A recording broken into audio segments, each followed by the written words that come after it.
7 directivos de la multinacional Chiquita Brands han sido condenados a 11 años y 3 meses de prisión por financiamiento de grupos paramilitares en Colombia entre el año 1997 y 2004. Esta decisión fue tomada por el juez sexto penal de Antioquia justo a 2 meses de la prescripción del delito. Es importante que entendamos la relevancia que tienen estas multinacionales que financiaron los grupos paramilitares en el fenómeno de violencia sufrido en el periodo entre 1997 y 2004, donde se presentaron diferentes masacres y hubieron actores políticos relevantes tales como el señor Álvaro Uribe Vélez, como gobernador de Antioquia y luego como presidente de Colombia en el año 2002. Pero también es fundamental entender la gran influencia que tenían estas grandes industrias y su alianza con el gobierno, ya que evadieron la ley por muchísimos años. Los pongo en contexto. En el año 2007 la multinacional bananera Chiquita Brands fue sancionada con una multa de $25 millones por el gobierno de Estados Unidos. Esto por haber admitido el financiamiento por más de $1.7 millones a grupos paramilitares en Colombia. Y a pesar de su confesión, en Colombia tuvieron que pasar 18 años para que se tomaran acciones respecto a este delito. Pero el tema no empieza allí. Pues resulta que Chiquita Brands es una multinacional que ha cambiado de nombre a través de la historia.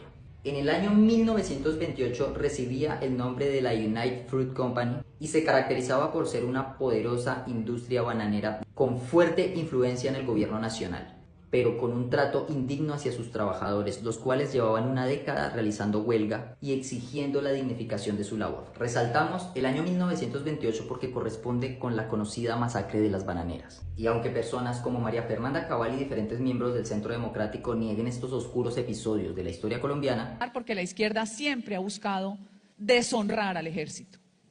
Desde el mito de las bananeras, para convertir al ejército en un ejército asesino y genocida. Se ha demostrado testimonialmente y por medio de documentos internacionales que sí se realizó dicha masacre.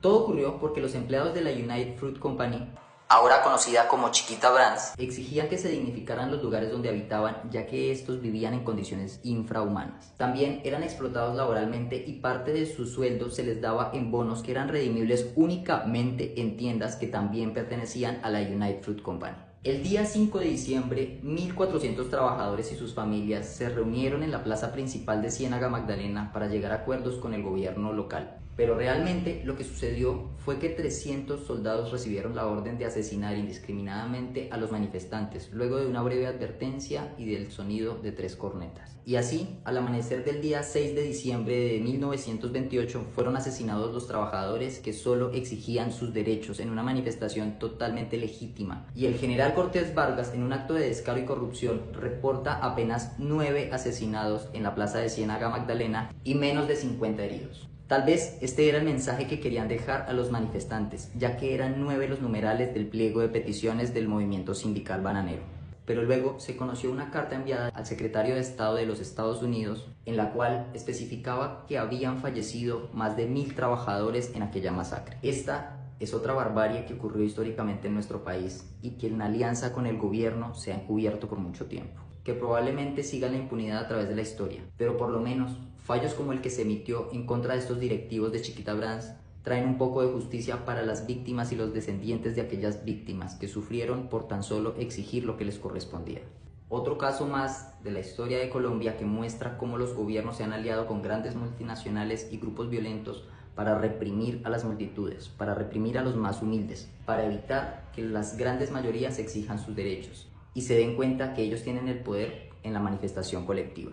No por medio de violencia, sino pidiendo que se les den las garantías para tener una vida digna y poder aportarle al país a partir de un trabajo honesto. Y por esto no podemos dejar morir esta historia, ya que los colombianos tienen derecho a saber el origen de tantos males que aquejan a Colombia. Porque ya pasó el tiempo en el que podían callar nuestras voces y ahora somos muchos los que nos levantamos a contarle la verdad al país y a exigir los derechos de todos los colombianos que han sido reprimidos por mucho tiempo.